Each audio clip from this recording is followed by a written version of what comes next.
Welcome to the Reading Rift. I'm your host, Lydia Legacy, and today I have the privilege to talk to author Megan Jauregui Eccles. Thank you so much for being here. Thank you so much for having me, Lydia. I have been a fan of you guys, and I'm really excited to be on the Reading Rift. Well, I'm a bigger fan. I've been so fangirling about your book since we talked several months ago. And when you told me what it was about, I've been so excited to read it. And when I got it in the mail, I binged it in a day. So I'm so excited to talk to you about your book. So for listeners, today's episode, we're going to get to know Megan a little bit, and then we're going to do spoiler-free details about the book. So if you haven't read the book, please keep listening. You will want to read the book after you hear her talk about her amazing magic system based off of music. And we're also going to talk about some more deeper topics about what does it mean to be relentless, and why did she want her female main character to use that word to describe herself, and also kind of talk about what do you do when you live your whole life thinking something is true and then you realize things are more complicated, how we can use fiction to kind of explore these deep reality, darker themes. And so, yeah, it's going to be an amazing interview, so stick around.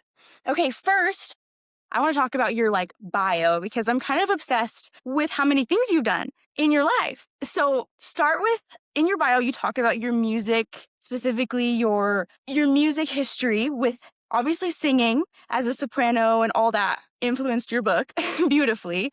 But talk about your music background and then kind of go into how that also moved into your writing background and how you became a creative writing professor. Yeah, so I as many writers, I started out loving writing when I was young, but I was also a flautist first and then got into singing in high school.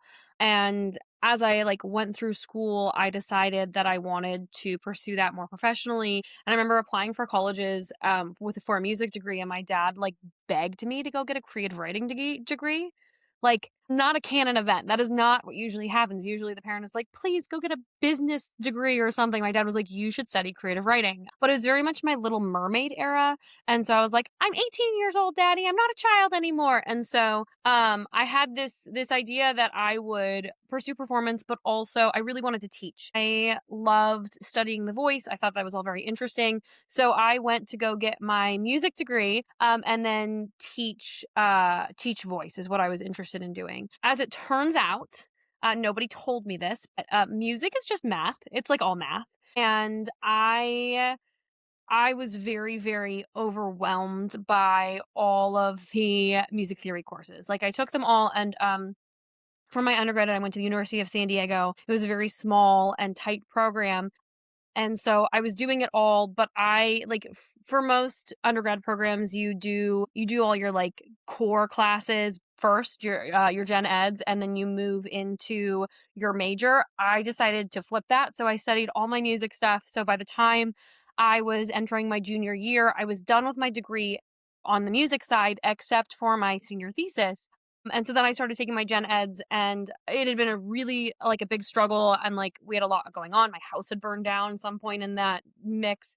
And so I took a creative writing class, and it was like breathing after drowning. And so it was I knew instantly from there. I was like, well, first of all, I have made a horrible mistake.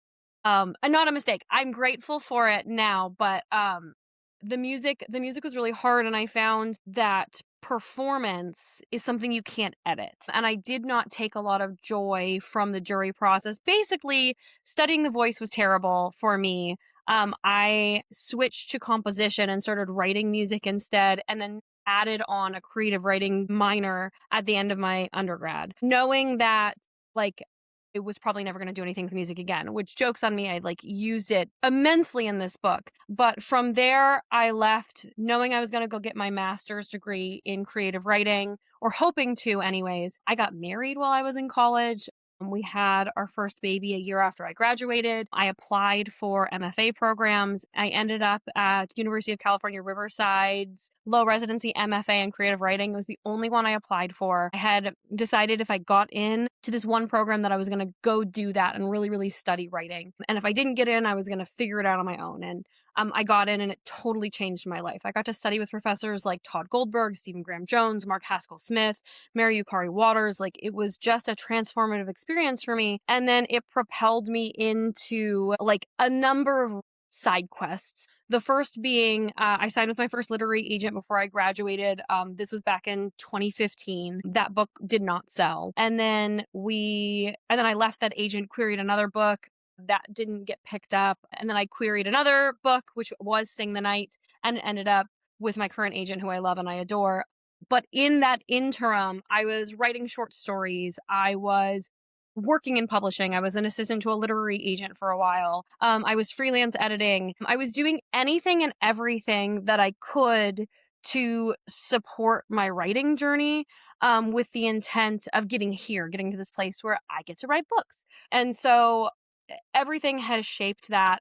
It took me a while to recover from my music degree, in the sense that I didn't actually listen to music for almost from 2011 to 2016. I completely stopped listening to music because it sucked the joy out of it. And so then when it came time to start working on this concept, which is something I'd been playing with for years, I knew that I wanted to pull from this idea of music and language and all that stuff. And then I feel like I've completely lost the plot with this answer. So sorry if I'm rambly. No, I love it. This is exactly what I wanted. I yeah. So after I signed with my current literary agent, we went out with this. I actually got the job teaching creative writing, which stemmed from my background working in publishing and my background with freelance editorial. And then I have just loved this job. Like, I feel so lucky that I get to shepherd young writers into their dreams. I think there is something really wonderful about a young person who knows exactly what they want from their life, and especially like young people who are going all in on art. And that's what the students at John Paul the Great Catholic University, where I teach, are. That's what they're all about. They have come here with the intent to really get to know writing so that they can make that a career.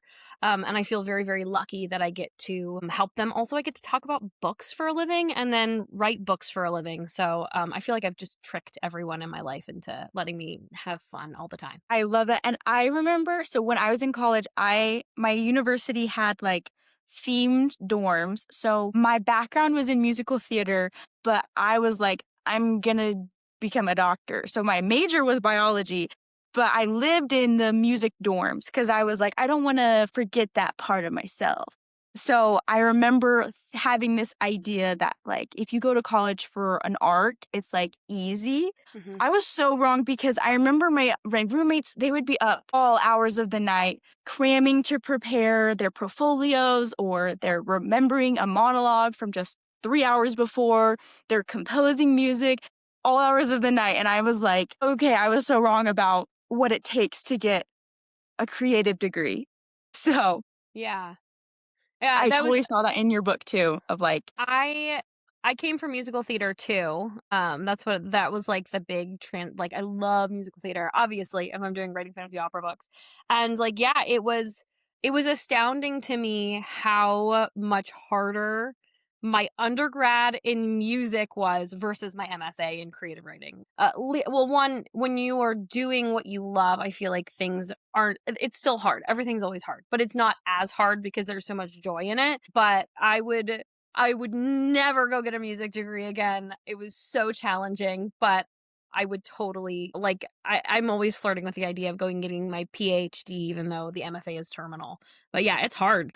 I love that your dad was like, you should do this. And for real, most of the time it's, please don't do anything creative. Please be a lawyer. Please be a doctor, an architect, a teacher, something really secure. So that's awesome. Are your parents, are they still supportive of your work now? Very much so. Especially, like, as I'm sure we'll talk about, like, when things went very wrong for this book, and I was just in like the depths of despair. My dad, who's really stoic, like, called me and was like, "You're doing good and I'm proud of you." And I was like, "Dad, you can't say such things to me right now. I'm falling to pieces." Yeah, they're really wonderful, and they've been supportive of the artistic journey. My dad is really where my love of literature started. He read all of the Narnia books, all of the Lord of the Rings books, The Hobbit to me when I was really little. too old to really grasp what those stories were all about, but that really instilled a love of literature for me. I wanted to ask, what books do you think really shaped your love for writing the most? So it sounds like Lord of the Rings and Narnia, but are there any others that you were like, these are my nostalgia, they'll never be bad no matter what. I love these books. It's definitely Anne of Green Gables and Emily of New Moon. Those books were so, so important. And I think like a lot of neurodivergent girls probably feel the same way, where when you read Anne again as an adult, you're like, oh, sweetie, your undiagnosed ADHD is so beautiful. And that those were so, so important to me as a reader because it was the first time I ever felt like I saw myself on the page, especially because so much of like the literary canon when we're young are books about boys. And so like getting to approach Anne of Green Gables and the whimsy and that like the fact that she wants to be a writer, all of that was so, so vital for me and hands down favorites. Other than that, like I mean, we didn't have TV really growing up, so I was a really, really avid reader. I read pretty much everything. Those books, I like ate up every Animorph book to ever exist. Hilda, The Witches, just I read everything that could be read when I was a child. So even things where I was like, "Oh no, you should not have been reading Flowers in the Attic at 11. That was not like a good one for you." But yeah, that was Stephen King too. I went into Stephen King, like I went from Judy Blume to Stephen King basically, and his books are really formative for me for better or worse, in the sense that I love like gothic atmosphere and horror and like to fold that into my fantasy as much as possible. Definitely. You definitely did that with this book. Okay. I want you to tell us, you've shared it on your TikTok a couple of times, but I want for listeners and myself, I want to know your publishing journey because I know it was a long 10-year plus process to get to where you are now. So if you could just share with us what happened to get this book out, that would be great. So my publishing journey starts with me deciding to go get my MFA. I really wanted to study writing in a very, very academic setting. And so I started there, and that was like such a crash course in professionalism and craft and all those things. And so I wrote 4 books while I was in that program. The last book I wrote ended up getting me an agent before I graduated. It was a big time, like very, very cool, scary boss lady type agent. She was like repping Pulitzers. And so I was like, I'm a little baby. And I was writing YA fantasy, a book with fairies in it. And so that was like so exciting. And it was multiple offers. I only queried for 6 days before I had 3 offers on the table. So it was this like insane whirlwind experience that only would have happened probably in 2015. And so I signed with her and then we started an editorial. She was a very slow reader and she did not give any notes over email. So like she would get me on the phone and she'd be like, you need a comma on page 26 on this line. And so we went back and forth with notes and I really, really learned a lot from her about emotional through lines because she kept reading that book and saying like, this needs meaning. And I was like, what does that mean? And she was like, it needs meaning. And so I spent a great deal of time like trying to unravel what that meant. And so over the course of 3 years, we edited that. And really, when she said it needs meaning, it needed a stronger emotional through line. And so I really, really focused on getting that done. And then we sent the book out. And we had a lot of really quick reads, a lot of enthusiastic people. It even went to acquisitions at one point, but ended up dying on sub. And the response was, fairy books do not sell on debut. People don't want fairies right now, which is so fun because 1 month after I left her and decided to send out something else, ACOTAR sold. Guitar came out. Yeah, that's the ACOTAR came timeline. out. Yep. ACOTAR came out and was this huge sensation. And so like it was like kind of this devastating thing to miss the boat more or less with all of that. And like My Fairies it's contemporary fantasy. It's like very, very different, like a really different interpretation of that. But it was really, really hard and like letting a book go because you can't query it again. Like that book is currently dead, but now that I've sold other things, I could bring it back up. I would want to rewrite the whole thing, but because I have like 8 more years of experience in Years of writing. experience. And so then I wrote another book, which is Anne of Green Gables with Magic, and I queried that, and I got a ton of requests and I got a ton of responses, which was like we love this concept. We're not sure about the execution. So I queried the Anne of Green Gables one, and I got a lot of requests. Because I can write a pitch. I'm good at writing a pitch. But the book was a mess. It didn't have a strong emotional through line. And the world building was kind of messy and stuff. And so I had a number of agents be like, hey, this one's not working, but will you send me the next? So during this time that I was querying this book, I was writing what would become Sing the Night. It had a different title at the time.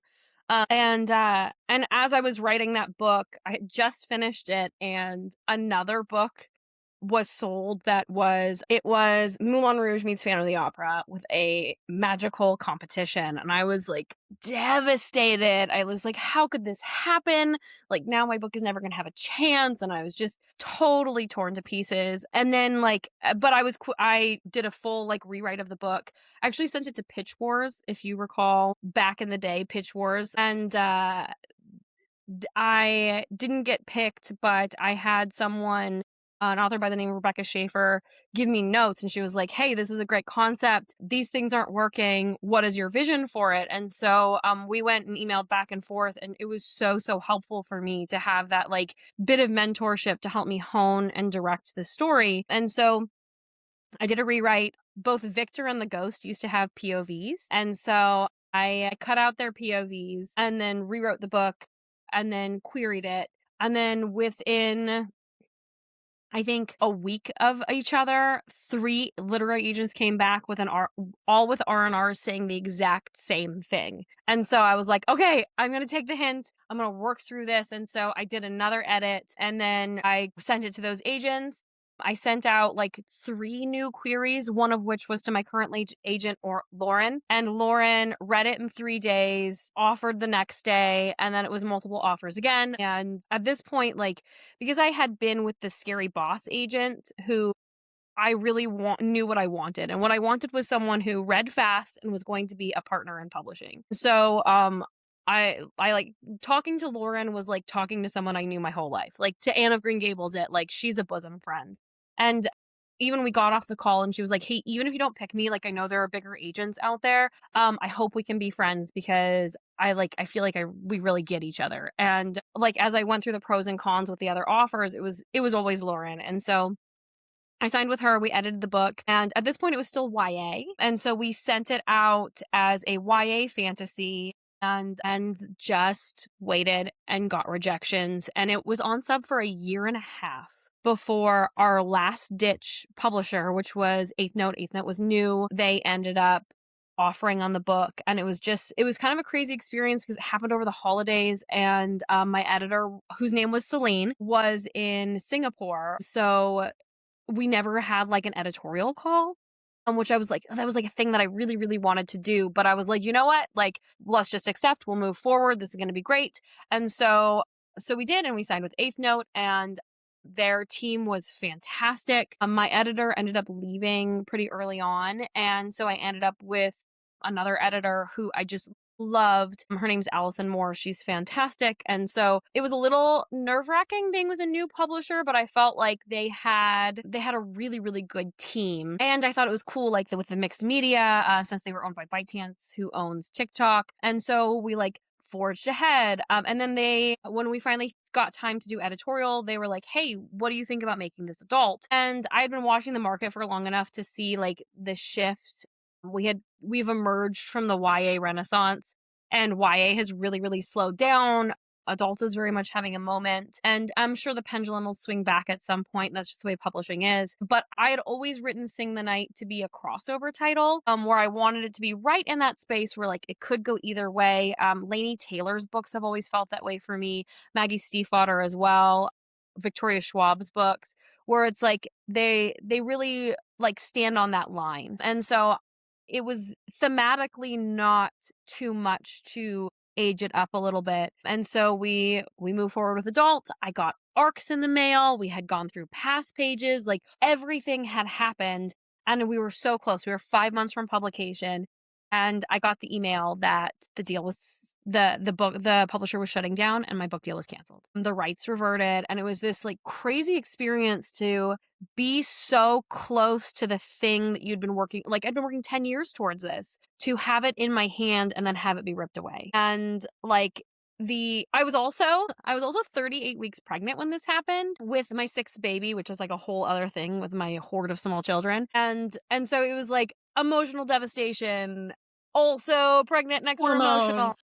So I just like there was nothing I could do. And so we went with the legal teams. Like my agent was on vacation in Switzerland and still on the phone with me, and like we there was nothing we could do. So we said, okay, well, once the rights revert, once that paperwork is signed, we're gonna go out again. We came up with a list. She had never worked in adult before. That was something that I was like kindly bullying her into because I knew that my next book is probably adult. And so she was like, "Okay, I'm doing the work, I'm doing the research, like here are my connections, like let's go with this as soon as we have it out." And in the meantime, I was like very pregnant and I had like a writing residency that I was supposed to go to because one of my mentors, Mark Haskell Smith, was retiring, and I was like, I can't go. I can't be seen around these people. They'll know that I'm a failure. But I went because that's what you do. And it was just like every single person who's been in publishing has a story where like something horrible has happened, and you let yourself be sad and you brush yourself off and you move on.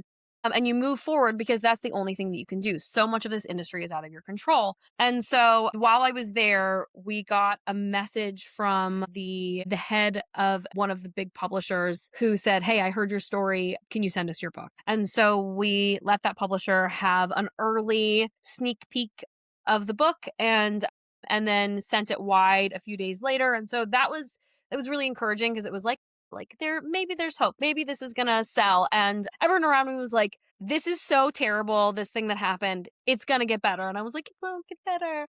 How do you know?"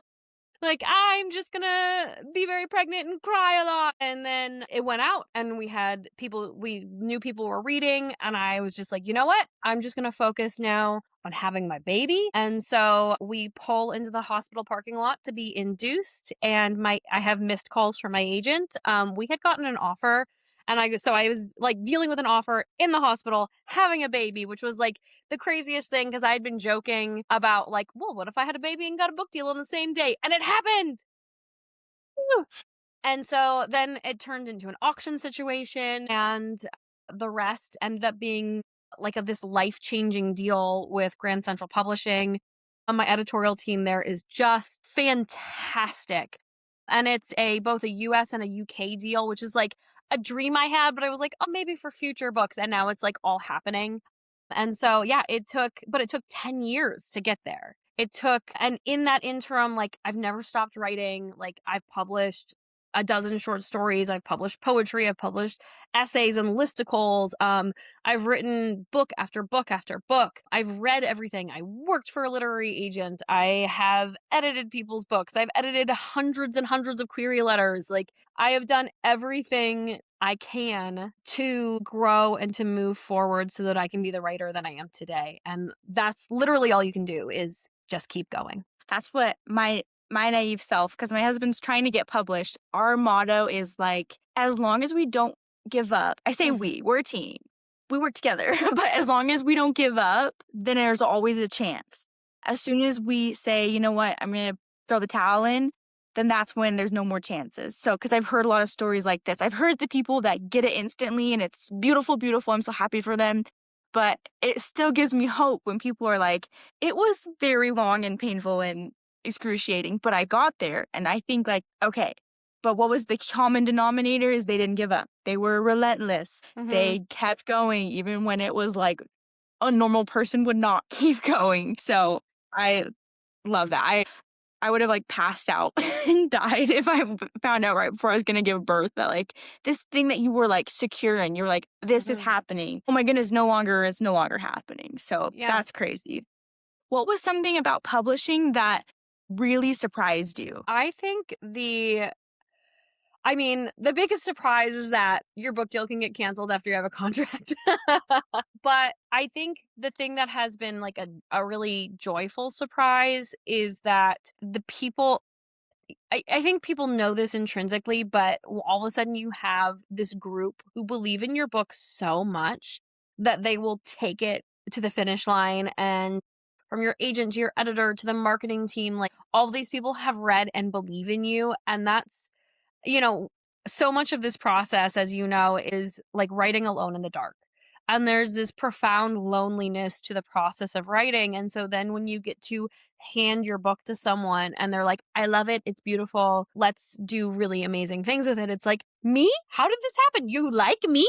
And Yeah. so that has been just like so, so fun to have a team of people who like really, really believe in my work. I've heard from other authors that I've talked to that, like, kind of because we talk to indie authors and we talk to traditionally published authors.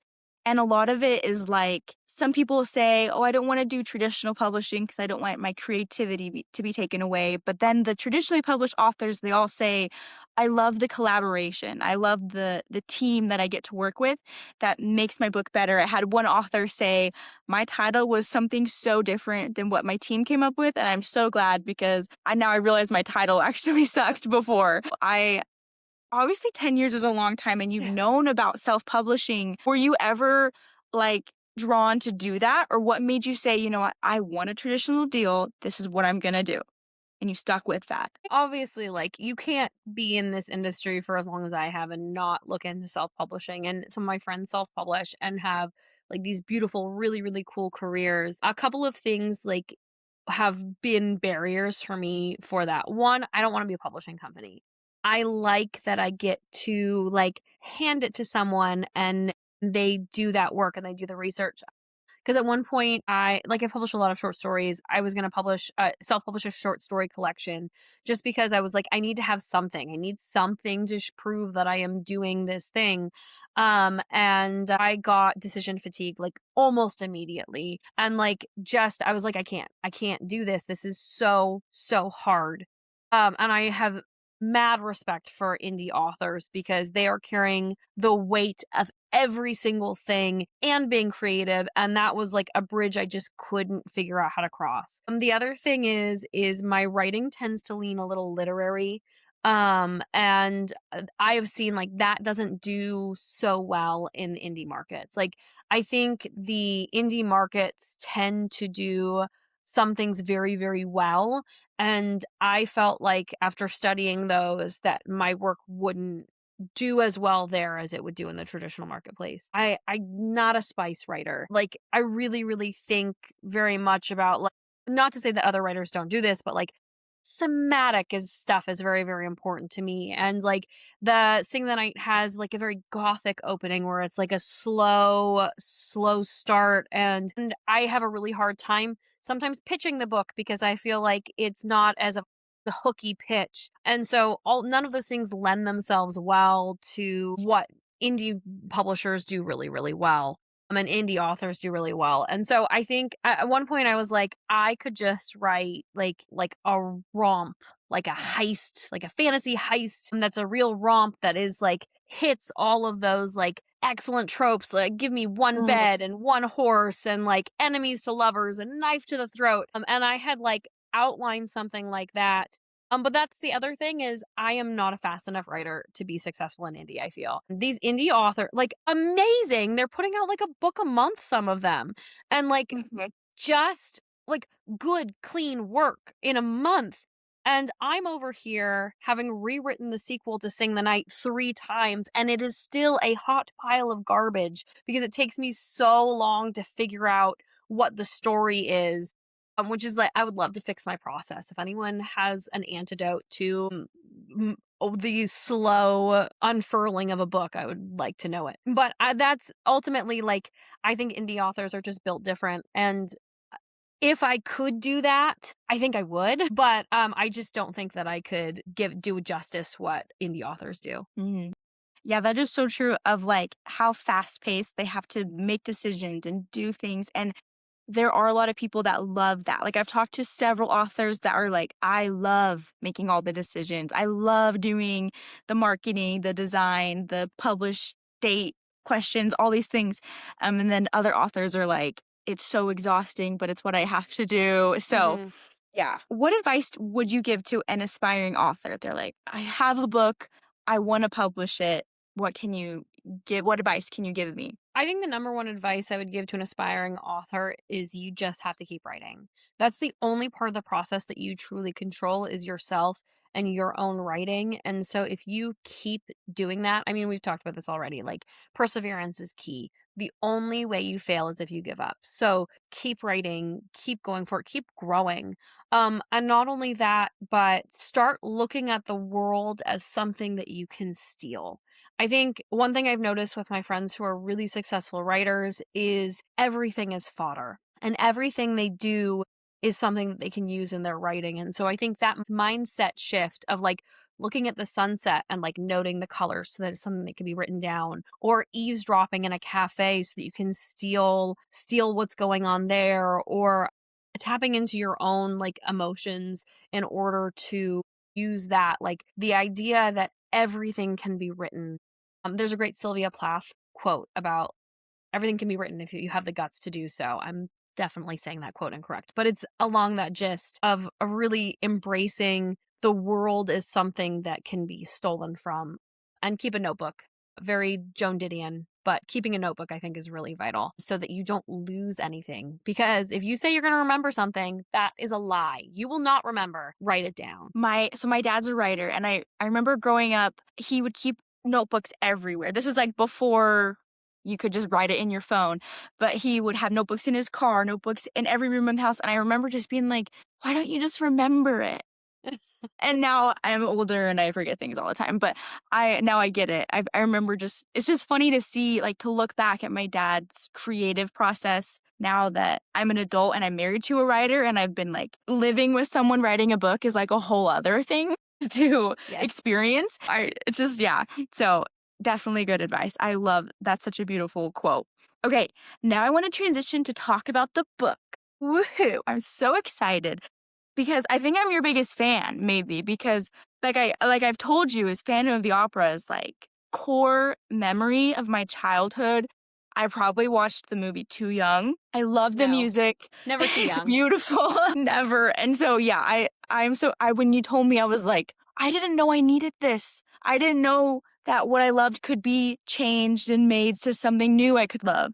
So, I'm excited to talk to you. Okay, first, maybe someone doesn't know about your book. What is your elevator pitch for Sing the Night? Sing the Night is a gothic fantasy retelling of Phantom of the Opera about an ambitious soprano willing to do whatever it takes to win a magical singing competition and restore her dead father's legacy. I was getting my hair done yesterday, and I was telling my hairdresser also has a Phantom of the Opera obsession too. So I was telling her, you have to read this book.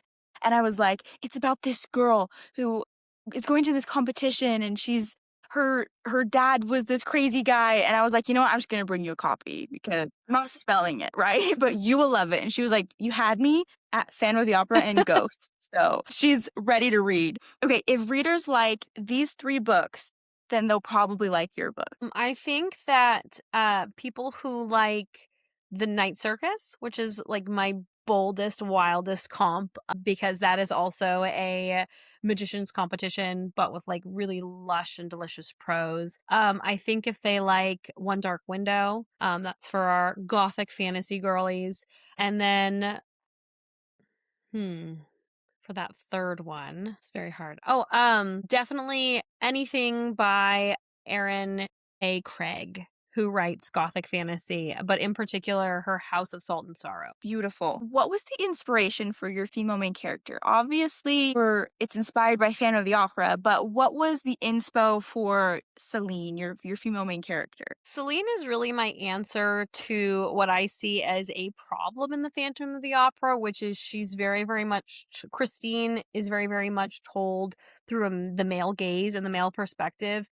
She doesn't have a lot of agency, and everything that she does is through the viewpoint of a man. And so I was really, really interested in writing her in the way, as a musical theater girly, as someone who studied opera, the way I know sopranos to be.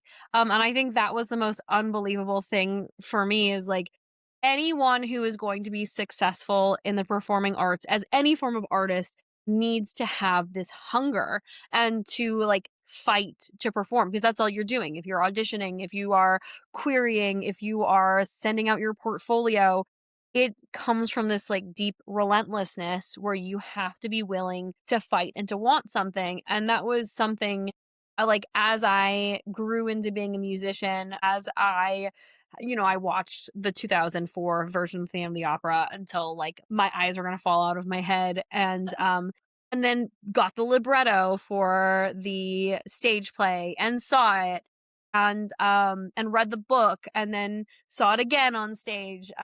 I really felt that I needed to write a character who so deeply wanted this, they were willing to do whatever it takes to get it because that's what the pursuit of art is. Like there is that depth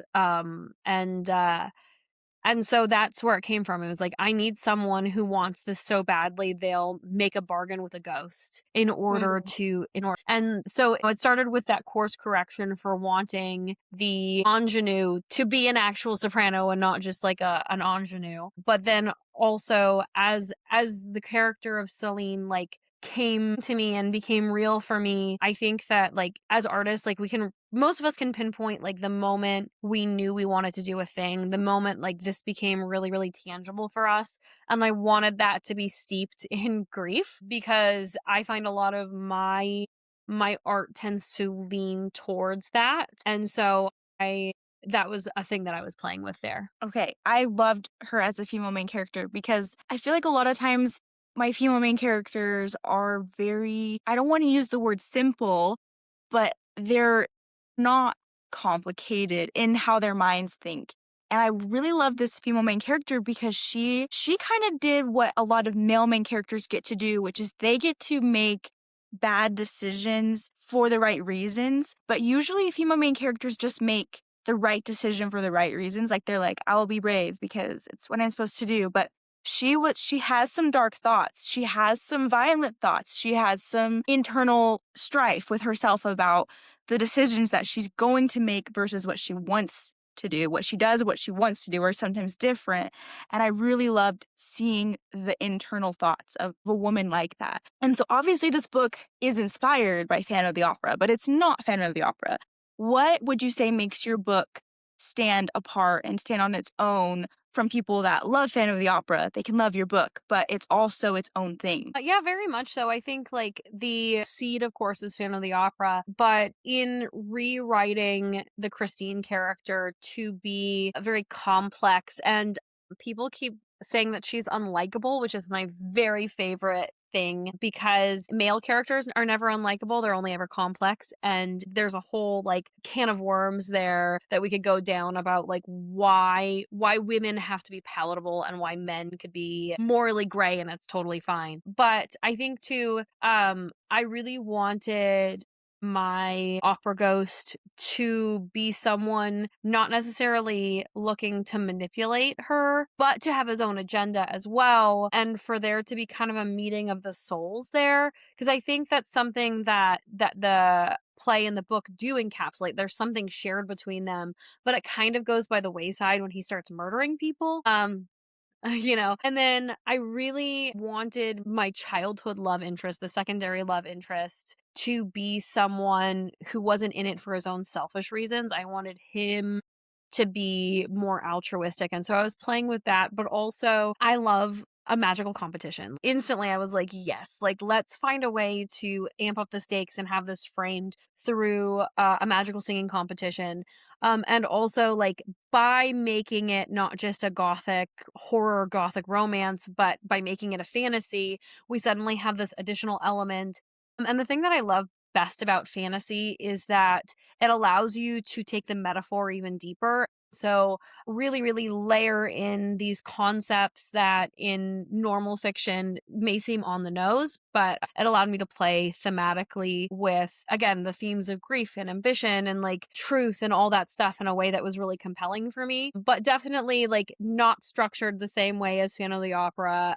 It is like closed setting for the first book. And so you are only in the world of the opera house really. And so yeah, it becomes its own thing very, very quickly. But I wanted to have those like little touchstones of things that I love from the Phantom of the Opera So that those are like 100% for me. If that's not your thing, that's totally fine. Also, there may or may not be a secret Taylor Swift lyric in there. I saw the hints of the Phantom of the Opera lyrics, but I did not catch the secret Taylor Swift lyric. So Yeah. that's a little Easter egg for readers to go find. Okay. How many books do you have planned for this series? So this is, as of right now, a duology. We have Sing the Night, and then I'm working on a rewrite of Rest the Dawn, which is the sequel. And that should just be 2 books. I probably will never write a series again. This has been the hardest thing I've ever done. I keep having to like fix these problems and be like, who created all these issues? And it's me. I set up all of these problems in book 1 that I now have to solve. Foolishness. I definitely think this is like the hardest writing project I've ever had because it has to like be an answer to book 1, but also have its own clear arc. And Mhm. so it's hard. But if we have wild and joyful success, I do have bits written that could work as prequel about Celine's father, and I do have a whole lot written for the ghost from before, and that's I wouldn't want to spoil anything, so that's all I'll say. Ooh. Okay. What was some maybe themes from your own life that you really wanted to explore in this book and that you're really hoping maybe people can pick up on and see that there's some more depth behind just the beautiful magic and the characters and the mystery? This book is definitely my love letter to artists. And there's like it's a little bit gratuitous in the way that I like indulge that I find, but there's definitely a layers of grief in the relentlessness, in the ambition it takes and the things you let go and the things you sacrifice in order to pursue your art. And I like I have all of these children and I during the dark days of my publishing career, I would be sitting with them, like pondering, like, why am I still doing this? Like, every time I go to write, that's time away from my kids. Like, is this worth it? And I think that that's part of the exploration of this book is our art worth pursuing? Mhm. And also, I'm playing with, again, the idea of truth and like, we only know what we know. And so, how do you reconcile what truth is in a subjective way? Also this idea of legacy. Yeah, there's always something that I write to which is selfishness. I'm so fascinated by women who are allowed to want things and whether or not that is allowed, because again I think men in general and men in fiction can just like you have Walter White and he's here just like doing all the things that he does, but and nobody hates him for it, but everyone hates his wife Skylar. And like why is that happening? And so I wanted to play with that idea a little bit too. Awesome. I love it. And before we get into this next conversation I wanted to have, I wanted to ask you about if you could give us a little 60-second glimpse into the magic because it's so thematic and beautiful and you describe these beautiful magical imagery that comes from the music. Can you just maybe give us a little bit of insight as to how the magic works? Yeah, so the magic system for Sing the Night comes from the idea that music is a language. And I was thinking about other really wonderful magic systems where magic is chanted or it's part of spoken word or it's written down in a particular way. And I was really thinking about like, well, music is a language. And so when you have these musical phrases, when you have these motifs, what happens if they mean something, first of all? And then how would you layer them and how would you use them? And so that was really like the seed for it. And from there, I was thinking a lot about what performance and opera, and particularly in these like really fantastic romantic operas from that era, often you'll have a line that is like repeated over and over and over with variations on the same theme. And so I imagined like what if they were singing and so they're maintaining this thematic line, this motif, and then exploiting it in order to create magic. And then also the one of the things that I learned while studying voice is this is an instrument. I think that's something we don't often think about because you hear a singer and you're like, that's their voice, that's how they sound. But the reality is you can change your style very, very easily because the voice is just an instrument. So how you place the sound, how you place all of it changes things. And I think Ariana Grande is such a fantastic example of that as she shifted from pop to doing more musical theater. You can see like she changed the way she uses her voice and it's shifting an instrument. And so the idea that we are instruments for magic and that we can channel it with this specific language of music is what really interested me. Awesome. I'm excited for other people to read it and then for me to talk to other people once they get their hands on the book because I thought that the magic system was so technical. Wasn't like it has this whimsical, beautiful element to it, but because I know music myself, so maybe it added a layer of, well, I understand that there's intense training that goes into being able to do XYZ, play an instrument, do all these things. So I love when a magic system kind of has rules that you have to follow. So awesome. I'm excited for more people to read this book. Okay, so I want to move into my next, like my deeper questions that I have asked you about. And the first one is what does it mean to be relentless? And then how did you explore this with your female main character? And when I read this, I was like, okay, you kind of gave your female main character the morally gray components that the male main character typically gets to do.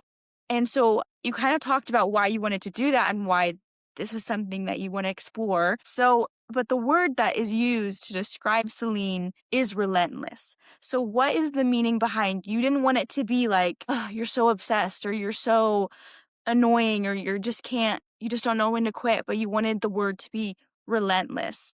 Why was that important? And then why is that important to the story? I think relentless doesn't have a negative connotation. I think that was one of the main things for me is, again, it's a gendered situation where if a man has that drive, it's admired. But if a woman does, it is looked at in a negative way. And so choosing the word relentless, one, it's more sonorous. If I've learned anything from our boy Edgar Allan Poe, it's choosing words that like have good mouth feel. If you've ever read his philosophy of composition where he talks about writing the Raven, like he chose the word nevermore because he liked the way it like sounded and then built the whole poem off of that. So picking relentless was really about like, okay, this is not a negative connotation. It's a beautiful word visually and it tastes good, essentially, as words do. But also, it needed to be something that would be positive if this was a male main character. And the reality is, women do have drive and women do things and they can be morally gray bosses like anyone can be. And so I really wanted Celine to be steeped in that hunger and not be willing to quit because that's me. Like that is me on the page in my journey to publishing. I am relentless. I have had to be relentless. I have had to give up my nights and my weekends in order to pursue this art. And it is in our relentlessness as artists that we find our work in the hands of others. Otherwise, it just won't happen. If you are a casual artist, you probably will only have your mom read it if you finish it at all. And so I really poured myself into Celine in the sense that like I was willing to do whatever it takes. I was willing to write a gazillion books before I got published. I was willing to wait the 10 years it took. And so she's me. So if you don't like her, that's okay. Maybe we shouldn't be friends. I read a book, another author we interviewed, her name's Veronica Bain. She wrote a book called Difficult Girls. I have her book right here. So, I love it. Okay, anyways, I love that book because I loved how in that book she talks about a bunch of different female characters and why they're difficult to the world, but why those are actually their strengths and kind of their relentlessness or their ability to kind of maybe be a little mean is actually, they're like, I got your back, girl. It's like the connotation of the words that we use to describe people and ourselves and women and just people in general do hold a lot of weight. So that's why I loved seeing a female be relentless and it be okay for her to do that, even though she did have a lot of difficulties. But I want to also talk about another difficult thing with your character, Celine, is she was convinced that this is the path she had to take. She had to do this competition to kind of restore her father's legacy. That happens early in the book, so it's not really a spoiler, people. So she's like figuring out she has to do this. And then towards the end of the book, she starts to learn, okay, I didn't know the full picture. And still, even at the end of the book, your readers are kind of like, oh my goodness, what are you going to tell us in book two? But in life, I personally have experienced this where example is like, I thought I was going to be a doctor. And so I worked really hard in school thinking I wanted to be a doctor. And then my sophomore year of college, I remember personally, I was having really bad medical experiences and realizing I was like, oh, I don't think I want to be a part of this community, or like, I don't think this is the environment for me. Oh my goodness, what do I do? Because I just spent a lot of time and a lot of money to pursue a medical degree. And then I was like, okay, well, now what? And that's a lot of like identity crisis that happens to young people that are around Celine's age and even older in life. These things happen. So, can you talk to us a little bit about why you wanted to show this change for her and maybe why it kind of relates to real life too, that this is a real thing that happens to young adults, to children, to everybody, and then how you kind of used fiction to explore this real theme. I think that this deconstruction that happens, and I feel like has happened pretty pretty widely for a lot of people. One, I think it's a universal experience. I remember the first time, like my dad, who I just love, the first time I saw him not as like the person on the pedestal, but as a real human being with nuance and flaws and complexity, and I was so devastated and like angry at him.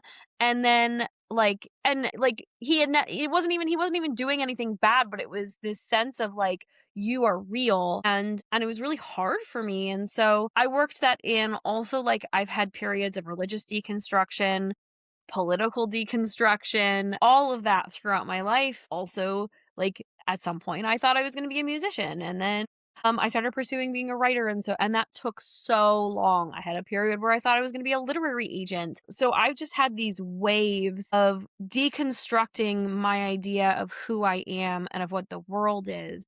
And I think having that in literature, having that happen to a character is really important because I feel like we don't see it enough, or maybe I just need to read different books.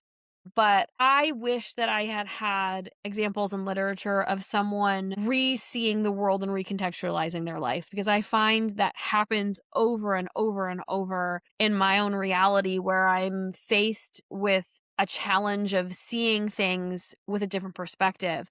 And I think like as a people, we should be more empathetic, and like that's a whole other thing. But when you're deconstructing yourself and deconstructing what you thought was true, it can be really slippery and it can be really hard, and it's really easy to fall into existential crisis, which I am so good at. I do an existential crisis like nobody else. And so I really wanted to capture that. And the challenge, of course, is then you've had your whole life changed by something challenging that has happened to you. Like when I was 18, my house burned down in a wildfire. And so I lost myself. I lost my sense of home. I was in college, so I wasn't with the rest of my family. So I felt like I lost my family. Um, all while I was like the ripe age of 18, trying to figure out who I was in the context of the wider world. And I think like it's all so hard. But if you are relentless, you can get up and get through it. And so, yeah, capturing that as best I can is something I wanted to do. And I think kind of a misconception that I've had, even though I'm still young, but I have kids myself and I've kind of like grew up thinking one thing and I'm slowly starting to realize that there's nuance in things, life's more complicated. And even I see my parents through a different perspective because now that I have kids, I see the things my parents did growing up a little differently and I have a little bit more empathy for them. But I see that they still are learning things and they made mistakes and that they're growing. And that's kind of a theme throughout life. And it should be like, there shouldn't be any shame in, okay, I was wrong. I didn't understand when I was 18, 20, 30, whatever, but I'm still growing. And I think we need to have a little bit of grace with ourselves about letting ourselves have made mistakes in the past. We didn't know what we didn't know. You didn't know it, but now you know. So now you can, then what? What are you going to do? So I love Yeah. that. And I know you've got your own horde of children. So Yeah. I want to know your insight as a parent. What is it like to watch your kids make decisions that you're like, okay, that's not the good decision, but it's safe enough for you to learn it yourself. So what is that like of like, I know, but you don't know, but you've got to figure it out yourself. It's like the hardest thing as a parent in my experience is just Totally. letting your kids utterly fail and make the wrong decisions. Well, our the kindergarten teacher that my 3 oldest children had would always say mistakes make your brain grow. And so that is something that we say a lot. And I think for me, it's that challenge where, especially now, my oldest is a teenager. And so it's like we have both the babies and the teenager at the same time. And so it's this like careful dance of like the little people need a lot more sheltering and the big people need more distance. And like figuring out how to give them the space to figure out who they need to be while also giving them the space and the grace to make mistakes and be imperfect and grow and also have fun and be silly.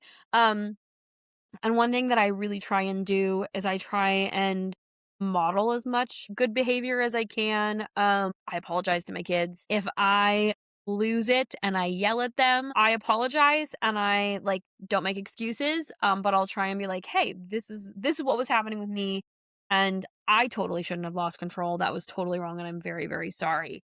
And we try and just like have a lot of fun too, and structure and as much structure as I can handle. I'm very ADHD, so it's chaos. But it's really, really hard, and I just hope that my kids know when they have gone off into the world how loved they are and how to give grace to other people and be empathetic. And I have 5 boys, and then my youngest is a girl. I know, it's madness over here. And so I do feel like as a reader, as a person who has staked my whole life on empathy, like that's what reading is. Reading is begging someone to be empathetic towards this person you've created. I hope that my sons in particular can go into the world and make it a better place by being empathetic and kind to one another. And I think like challenging the norms of masculinity while still like letting them not like never boys will be boys. That is never acceptable, but teaching them to be kind humans is all. Like if nothing else goes well, if they can enter the world with kindness and treat people well, then like I've done it. Mhm. Also, they know how to cook. Also, they can do their own laundry. Also, they wash dishes because there's no gender in chores. Mhm. Yes, I think also another thing is because I have daughters. So I have 2 daughters, and when I read books, I want there to be literature out there that when my kids are older, they're not reading any of these books right now, but when they're older, I want them to, in life as well as in literature, see examples of things or people versions of people that they could be, and I Yeah. want them like the world is so scary to send your kids out into it, but my hope for my kids is that they know that they can be anything if they're willing to work hard enough to do it.